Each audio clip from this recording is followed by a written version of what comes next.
The Holy Gospel of our Lord Jesus Christ according to Luke. Now as they went on their way, he entered a certain village where a woman named Martha welcomed him into her home. She had a sister named Mary who sat at the Lord's feet and listened to what he was saying. But Martha was distracted by her many tasks. So she came to him and asked, "Lord, do you not care that my sister has left me to do all the work by myself? Tell her then to help me." But the Lord answered her, "Martha, Martha, you are worried and distracted by many things. There is need of only one thing. Mary has chosen the better part, which will not be taken away from her." The Gospel of the Lord. Let the words of my mouth and the meditations of my heart be acceptable in your sight, O Lord, my strength and my Redeemer. Amen. Good morning. I see the sun is starting to come out. Is that right? I was in here. Okay, good. It is very nice to be with you here this morning. I want to thank Reverend Pat for inviting me. We've known one another a long time. So I really, really appreciate it. I will tell you who I am in just a quick second. But I have a question for you first. Did you know that there are nearly 1,200 Episcopal preschools, elementary, middle, and secondary schools in the country? No, you're shaking your head. No, I didn't either. No, there's a lot of schools, almost 1,200 Episcopal schools within the church. I didn't know that, and it's a pretty large number if you think about it. So I'm very excited that you are observing Episcopal School Sunday here at St. George's today, because having a preschool on your campus can be so very beneficial to everyone. Now, I could have looked up a whole bunch of statistics about kids who attend preschool versus those who didn't, but I'm not much for facts and figures. I'm much more of an experience kind of girl, which you'll discover here. So let me share with you a few observations about preschool, and most especially Episcopal preschools and Episcopal schools in general. So my name is Patti Peebles. I'm in the bulletin there, although that's not my husband in the picture. That's, it's a story.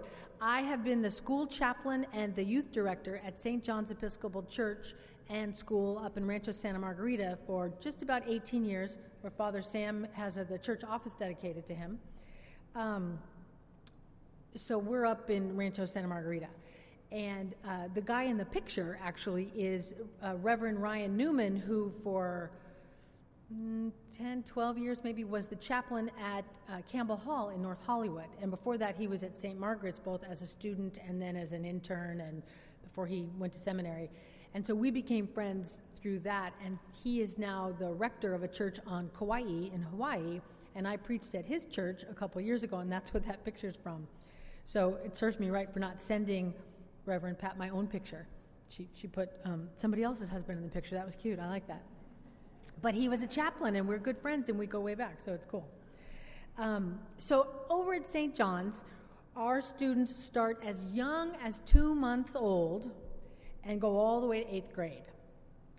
I teach the religion classes to grades kindergarten through 4 and then again in 8th grade, so I literally get them at the beginning and the end of their time with us.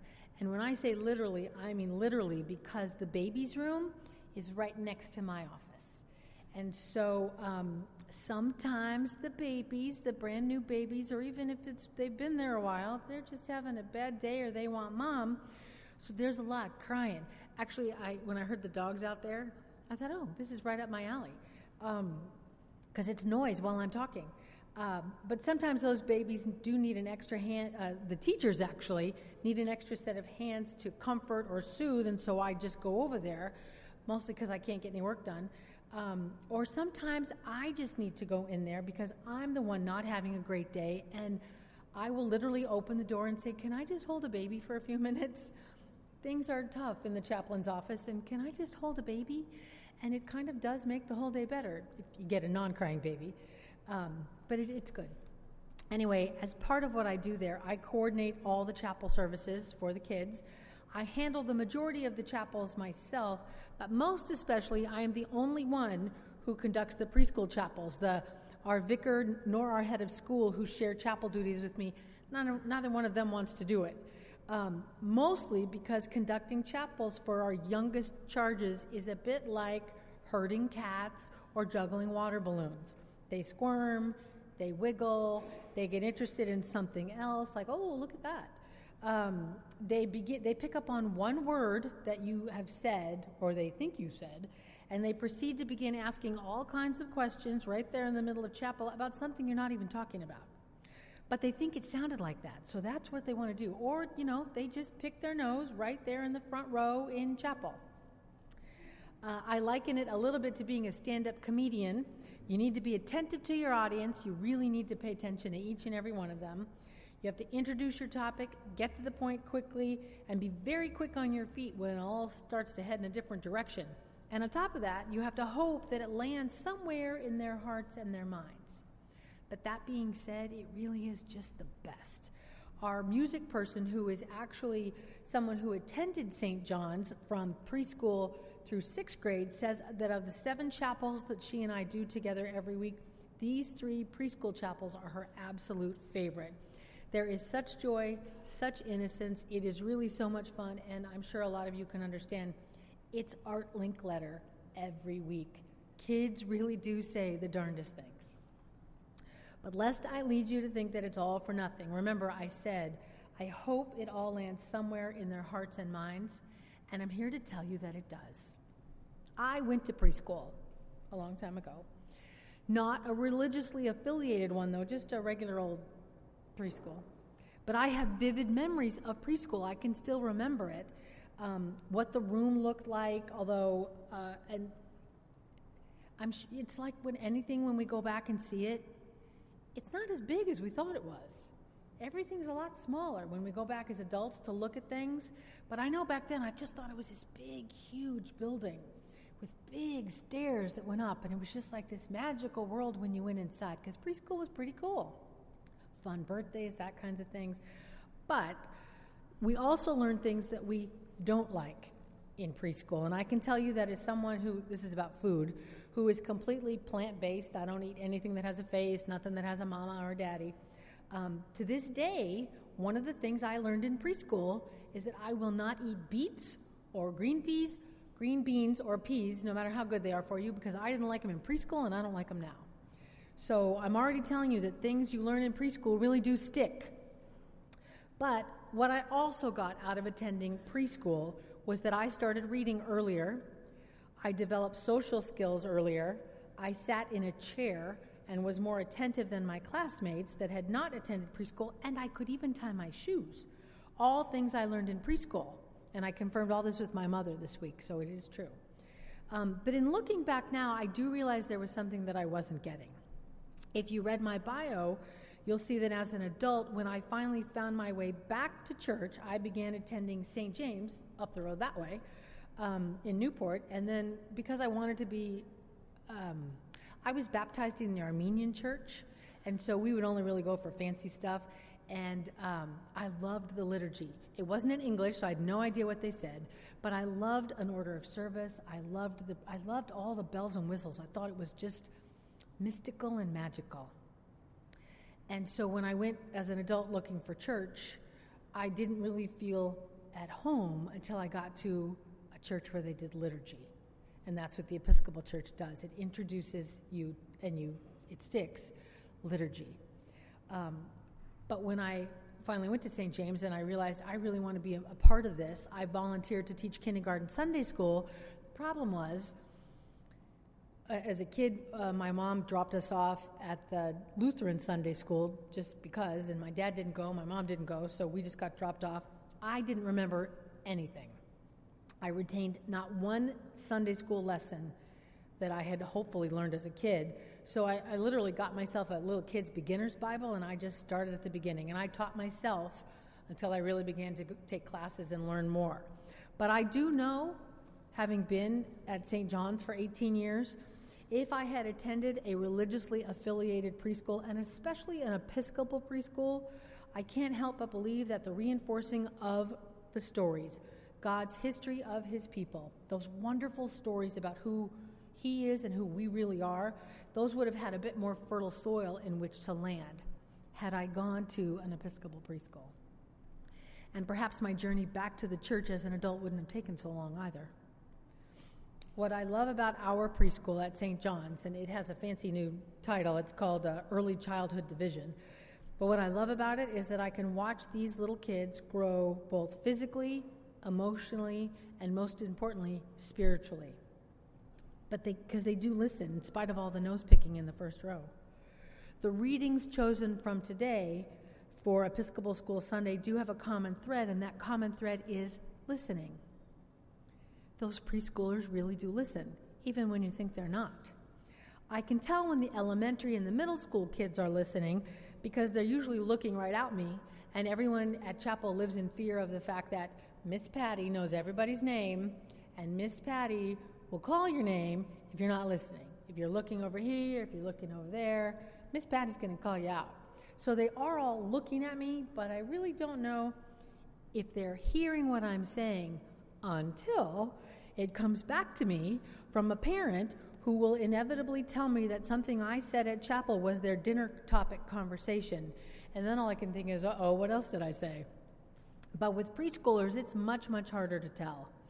Until you show them the sign language for Jesus, which is the two fingers like this, because you're teaching them to sing Jesus Loves Me. And when you work with preschoolers, every song has hand motions. And so it's cute because we've just had to do this because it's the new school year. So I'm teaching them, Jesus loves me. And they're telling me it's too fast. They can't quite get it. And they're 2 and 3. And that's fine. Here's what I want you guys to do. I want you to go out to the playground today at break.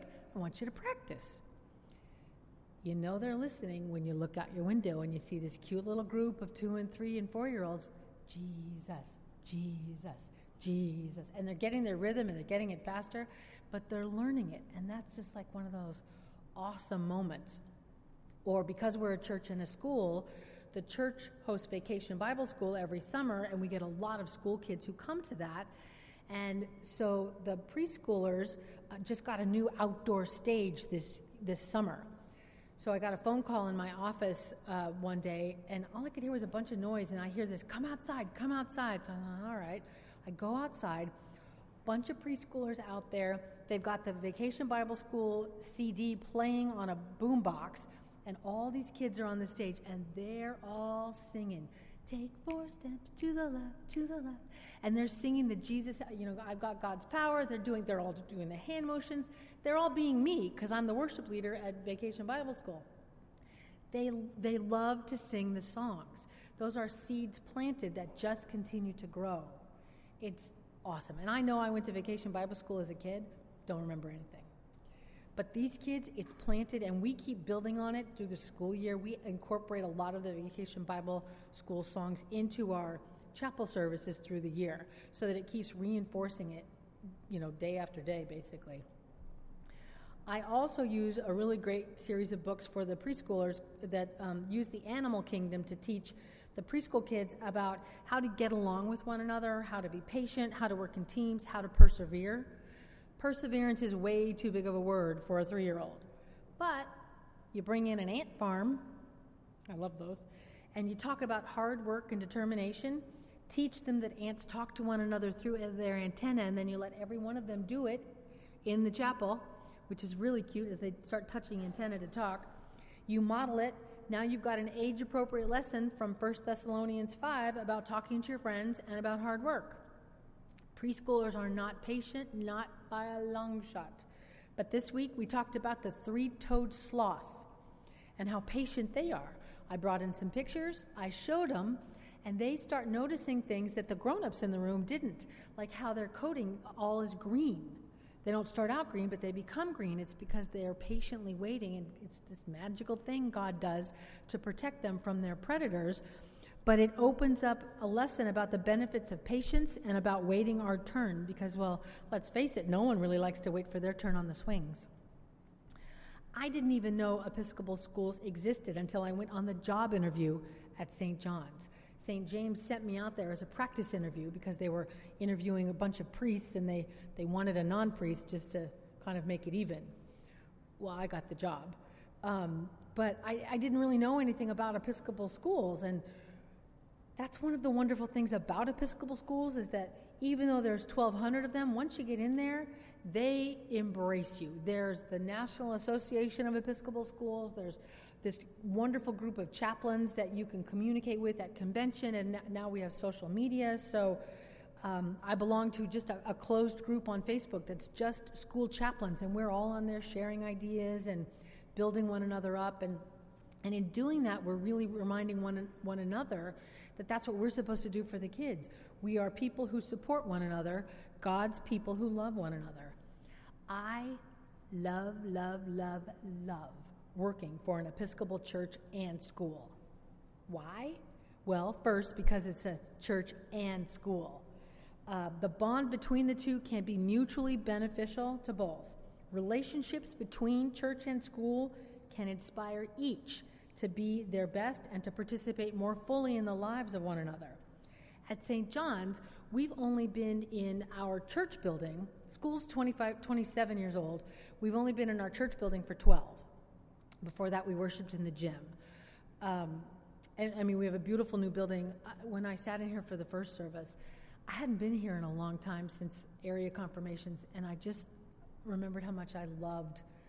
You have a beautiful old building. I mean, ours is beautiful new, but yours is beautiful. Yours is just beautiful old. It's just gorgeous. You're so lucky to have this space and those windows. But even when we worshiped in the gym, we had the support of the Altar Guild. Altar Guilds rock. And my friend Ryan, in the picture in your bulletin, at Campbell Hall, they didn't have an Altar Guild because they're not affiliated with a church. And so anytime he would come out to visit me, he would just want to go back and look at the working sacristy. And when we would go, the church youth group goes on winter retreat, and for a long time, Ryan would come and be our priest. And he would just marvel at the Altar Guild bag that I brought, because we do Eucharist on the beach at winter retreat. And I had this huge bag that they had packed with the vessels and the wine and he just would look at it and go, I love your Altar Guild. But that's one of the benefits. The Altar Guild of the church supports the work of the school. Our school Eucharist services are full, regular Sunday Eucharist services, complete with student lay ministers, lay Eucharistic ministers. Actually, there's 6 students on the team, only 4 adults, 2 of those are priests. So the kids run everything. The Altar Guild ladies have taught the school Altar Guild mom, who's a volunteer, all about serving as the Altar Guild. And now that Altar Guild mom comes to school, or comes to church, school, it's all the same to me. The Altar Guild mom comes to church on Sundays with her families, and they are now pledging active members of the church from their involvement with the school. For all of our school chapels and Eucharist services, we have wonderful bulletins that look just like our Sunday bulletin, with the liturgy, the songbook, everything. These are created under the watchful eye of our church administrator, without whom I'd still be printing out sheets and getting it all wrong, and it would look a lot less official. But these bulletins serve as reminders for our students that we are part of a larger community of worshipers, all following the same rubrics. Many of our students come to really love liturgy, and the bulletins they hold in their hands is a reminder of that worldwide community, which you have up there on your stained glass. Plus, when I show them how to find the date for Easter in the Book of Common Prayer, it's like I showed them the Magna Carta. They think it's the coolest thing. Like, really? I can look at the dates forever? Pretty much. Our church has participated in Families Forward every Thanksgiving and Christmas season, and this year the school has come on board to promote adopting families through the school classrooms to provide Christmas presents for low-income families. This project is being led by a church school mom, because she's both, and she's bringing on school moms to work with church people to get this in-gathering going. Our head of school and his family attend Sunday services, as do our director of advancement and her family. They're all looking to be part of a community to make them all one. School families are led to attend Sunday services because it's where their kids consider it to be their home church. And it is. A lot of our school families don't go to church anywhere else because the kids already figure, well, the parents figure, the kids are already getting church twice a week. Why do we need to go again? Until the kids say they want to go on Sunday too. And they do. Next month, as part of our school Thanksgiving Eucharist service, we will also be having school baptisms of school kids who don't technically have a church home of their own because the school is it.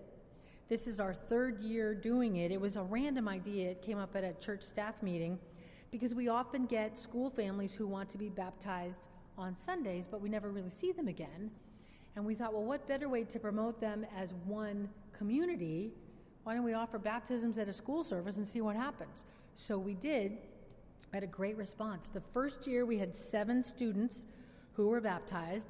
Last year we had an alumni come back to be baptized with his mom and his 2 brothers who are still students at St. John's, and 4 other people got baptized as well, students. And this year, we haven't even done any announcements. We've already had an alumni contact us. He's a freshman at Santa Margarita. He's coming back to be baptized at St. John's with his 5th grade sister so they can do it together. They consider their school their church home. I'm often surprised and left grinning when I hear that another alumni wants to get married at St. John's.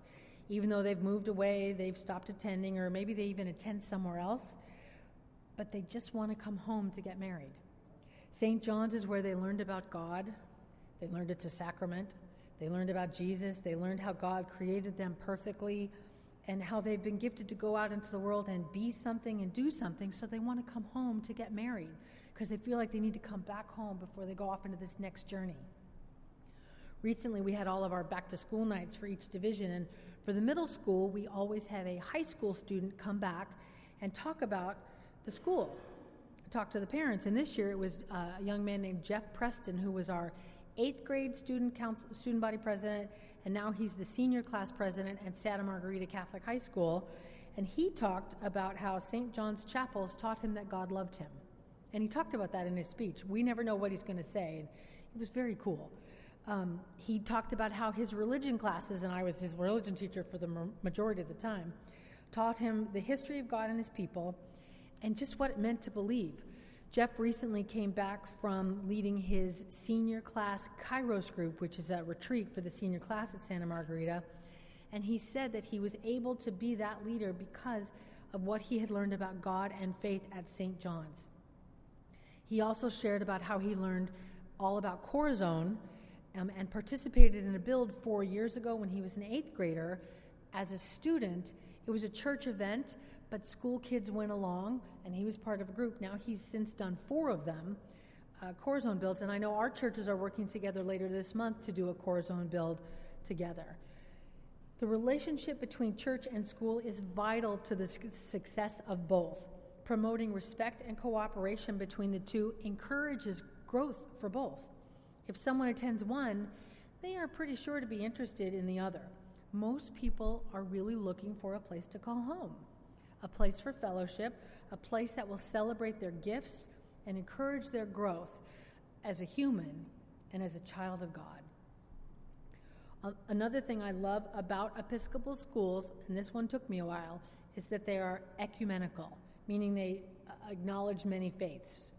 As the presiding bishop pointed out in her celebration letter for Episcopal Schools Sunday, she said, Episcopal schools are populated by a rich variety of human beings from increasingly diverse religious, cultural, and economic backgrounds. This intentional pluralism of most Episcopal schools is a hallmark of their participation in God's mission. And she's right. In my 8th grade class, my 8th graders delve into the many faith practices of the world, and they create presentations for their classmates from a really long list of choices. We've, of course, covered the majors: Buddhism, Hinduism, Judaism, Islam, but there are literally thousands of faith practices out there.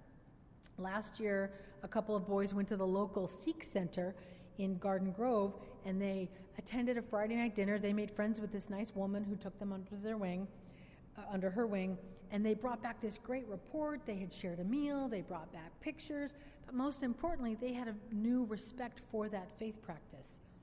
Episcopal school students are encouraged to respect faith practices which are different from their own, and not to fear what they don't know. Episcopal schools, we don't set out to make everybody little Episcopalians. That's wrong. That's not what we do. And I tell the kids, look, I'm not quite sure I care what you believe. I want you to believe it, though. I want you to know what you believe and why you believe it. They are encouraged to ask about the differences in their faith practices in supportive and meaningful ways. Currently, we've got a younger middle schooler who is telling anyone who will listen that he's an atheist. Well, that's fine for now. But the problem is he's forceful about it, and he's a little rude about it, too. So I've always got a few in my 8th grade class. They're really concerned about the God versus science debate, so they do those as reports. And they come out really well because they really begin to explore both sides. That age is exactly where you're supposed to be questioning what you believe and why you believe it. Because if you only believe what you believe about your faith practice because it's what I've been telling you all these years or what your parents have been making you do, well, it's not going to be enough to sustain you for the rest of your life or really even for next year. The first big winds of temptation come and you're just going to blow away like a leaf. So we encourage them to question, to wonder, and to ask. That's what an Episcopal school does. And my young friend that thinks he's an atheist, well, it's okay, but he is being gently reminded and prodded to know that he can believe what he wants, but he has to be nice about it. He must be as respectful of others as he expects others to be towards him. That's what an Episcopal school does. While we have chapels for all grades twice a week, we have Eucharist only once a month. And our first school Eucharist of the year is this coming Wednesday. It's an instructional Eucharist, so it takes a little longer. Lots of explaining about all the churchy things, lots of explaining, lots of showing. We have to tell them how to put their hands out for the communion. So just so you know, the real thing is you put your left hand out, you put your right hand out, and when you hold them up, they look just like a cross. So I want you to know that when you do that. That way, because if they do this, then it falls right through. And then right before the recessional hymn this Wednesday, we don't let everybody go. Everyone stays put because we are a school, and as a school, by law, we have to have fire drills once a month. So we combine instructional Eucharist with instructional fire drill. We teach everyone how to evacuate the church in case of an emergency. But what I wanted to share most with you about our school Eucharist services is this point. The thing the kids learn most at Eucharist is not what we're preaching or singing. It's this. At an Episcopal church and school, everyone is welcome to the table. Sure, officially, if you're not baptized, then you're supposed to cross your arms and receive a blessing, and a lot of them do. But the Hindu student, the Jewish student, or the one that you know has not been baptized yet because they're telling you, those who come to the rail and they put their hands out for bread, and I work the rail, and I have these, I look at them and I think, I know it's not signed on your form that you can do this, but their hands are out because they want to participate in the Lord's table. We never don't give them bread, ever, because that's the beauty of an Episcopal church and school. Everyone is welcome to the table. Amen.